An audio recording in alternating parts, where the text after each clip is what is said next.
बूढ़ी माँ का सवाल। बच्चों को भूलने की दवाई है क्या? मेरी दवा की दुकान थी और उस दिन दुकान पर काफ़ी भीड़ थी। मैं ग्राहकों को दवाई दे रहा था। दुकान से थोड़ी दूर पेड़ के नीचे वो बुज़ुर्ग औरत खड़ी थी। मेरी निगाह दो तीन बार उस महिला पर पड़ी तो देखा उसकी निगाह मेरी दुकान की तरफ ही थी। मैं ग्राहकों को दवाई देता रहा, लेकिन मेरे मन में उस बुजुर्ग महिला के प्रति जिज्ञासा भी थी कि वो वहाँ खड़े खड़े क्या देख रही है। जब ग्राहक कुछ कम हुए तो मैंने दुकान का काउंटर दुकान में काम करने वाले लड़के के हवाले किया और उस महिला के पास गया। मैंने पूछा, क्या हुआ माता जी, कुछ चाहिए आपको? मैं काफ़ी देर से आपको यहाँ खड़े देख रहा हूँ।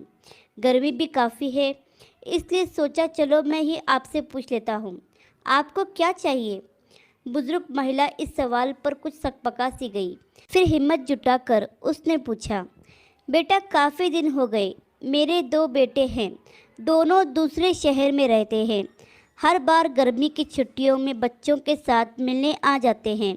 इस बार उन्होंने कहीं पहाड़ों पर छुट्टियां मनाने का निर्णय लिया है बेटा, इसलिए इस बार वो हमारे पास नहीं आएंगे। यह समाचार मुझे कल शाम को ही मिला।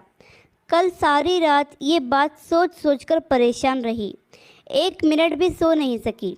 आज सोचा था तुम्हारी दुकान से दवाई लूँगी, लेकिन दुकान पर भीड़ देखकर यही खड़ी हो गई। सोचा जब कोई नहीं होगा तब तुमसे दवाई पूछूंगी। हाँ हाँ बताइए ना माँ जी, कौन सी दवाई चाहिए आपको? अभी ला देता हूँ, आप बताइए। बेटा कोई बच्चों को भूलने वाली दवाई है क्या? अगर है तो ला दो बेटा, मालिक तुम्हारा भला करेगा।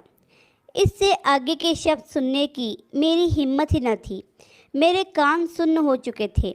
मैं उसकी बातों का बिना कुछ जवाब दिए चुपचाप दुकान की तरफ लौट आया, क्योंकि उस बुजुर्ग महिला की दवा उसके बेटों के पास ही थी, जो शायद विश्व के किसी भी मेडिकल स्टोर पर नहीं मिलेगी।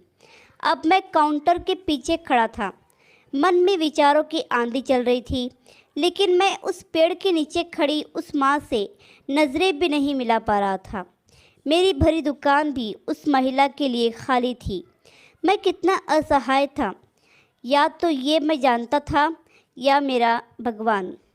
अब जब भी अपने शहर में ये सुनता हूँ कि इस बार गर्मी की छुट्टियों में हम गांव न जाकर कहीं और घूमने जा रहे हैं, तो वो पेड़ के नीचे उन माताजी की वेदना अंदर तक झंझोड़ देती है।